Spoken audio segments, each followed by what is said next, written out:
Oh, did you not know your husband was abusive before you married him? And if you knew he was abusive, why did you stay? Yeah, that is the bullshit that literally we get as abused women, as survivors of domestic violence from the public. Like literally, like that is all I've been getting. So what I want to do is just explain just a little bit as to just for those people that have never been in an abusive relationship, and I'm so glad you haven't, by the way. Um, but for those of you who haven't ever been in an abusive relationship, this is just a little way to help you, help us, because what you might not know is these women that have come out of these relationships are highly sensitive, and also very vulnerable. So just to kind of explain how it all works. So when when you come across an abusive man, from the outside looking in, you wouldn't know. Like they pride themselves, literally pride themselves on their reputation, their public image, how they look. So from the outside looking in, you will never know that they are an abusive man, like because they keep themselves in check. My ex-husband, he during the pandemic, the first one, lockdown I'm talking about, he basically would give his possessions away to children. He would volunteer to work for the NHS for free and did all this wonderful amazing stuff from the outside kind of looking in. But did anybody know behind closed doors that he was sexually abusing me?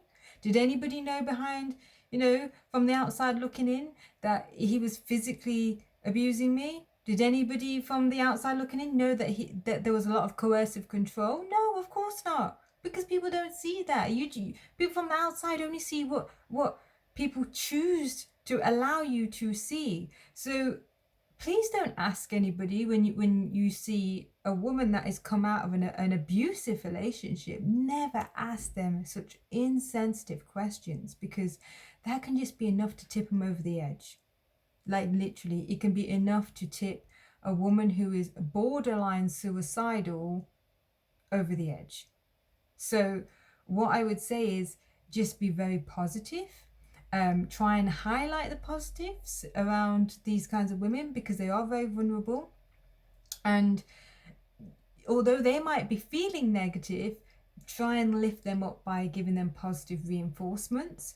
And with these men, they never start off with the abuse. Just in case you're wondering, they never start off with the abuse being like on the first date. They're not gonna, pick up the plate and smash it in your face. Oh, they'll do that years down the line, trust me. But they're not gonna do that on the first date, and they're not gonna slap the drink out your hand on the second date or the third date. They're very clever. They actually plan out, calculate how they're gonna do their attacks on you, and their attacks might, well, often start out very psychological, emotional as well. So yeah, just bear that in mind.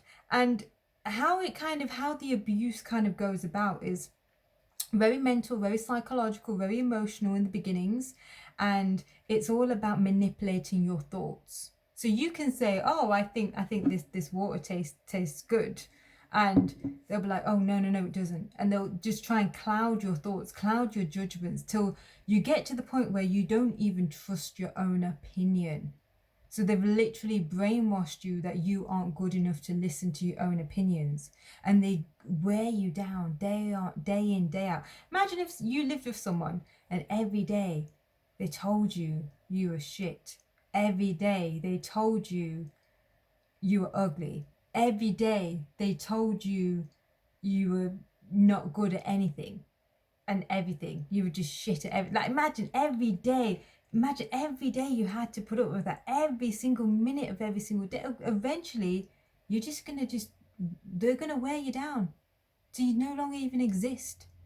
And that's how it happens. And what happens is they also build in methods, like there's like cyclic behavior, to basically scare the shit out of the abused woman as well. And their point is to make them so scared that they won't leave. They'll be so scared of the repercussions as to what's going to happen of this if this man comes after them. So the main reasons why we stay as abused women is because we love them. They give us this bullshit that they're going to change, but they never change. And eventually we realize that and we leave. But as women, we give the benefit of the doubt and think that people have as good a heart as we have. And that's not always the case. So we give them chance after chance, and eventually we realize that they're just bullshitting us, even though they're very convincing when they're apologetic, and because they don't want us to go.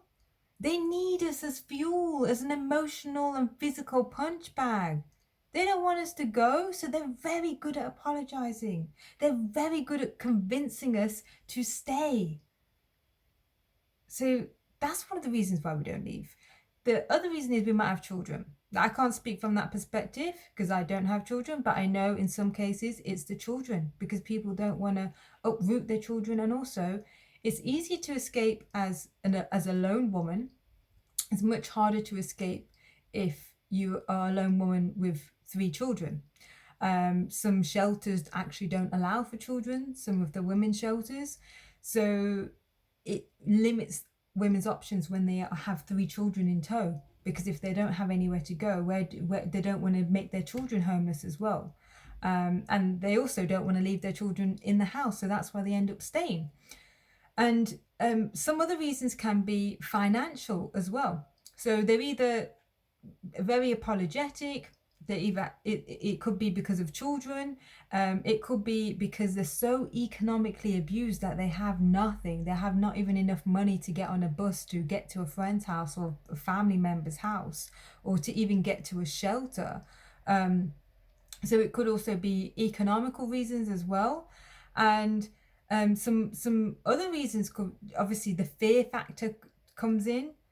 They're just so physically scared of what might happen that I know in some cases some women feel suicidal. They just can't even cope with the fact that that man might come after them. There's obviously PTSD, a lot of post-separation anxiety which takes place as well. So there's several reasons, and the main underlying factor in all of this is self-worth. Us women don't believe we have enough worth, and that's a whole nother episode for me to talk about, because there's a lot of deep psychology that goes in around that, and I wouldn't want to do it any justice to not talk about all the details. So I hope this answers your question with, did we know they're abusive? No, we did not know. We wouldn't have married them if we did. Well, I certainly didn't. And then the other question being, why don't you leave? And hopefully I've answered that question for you as well. So this is all about education. This is just about education. It's not about us saying we're victims, because we're not. We're survivors. But it's about educating and raising awareness. That's all this is about. So hopefully that has helped. If you have been affected by this video and you are a victim of domestic violence, then please do reach out to somebody, either within your network, a friend, a family member, or please reach out to myself. You can get hold of me at my Instagram page, which is at Connecting Women Together with the number 2. So please feel free to contact me there. And what I'll do is drop some details down for some contact telephone numbers if you do need to reach out to somebody externally as well. And just thank you so much for listening. I hope this has brought somebody some value, some education. Please like, subscribe if you want to hear some more, and share with anybody who you feel might benefit from this video as well. So what I would like to say is keep smiling at the person in the mirror. And thank you for listening.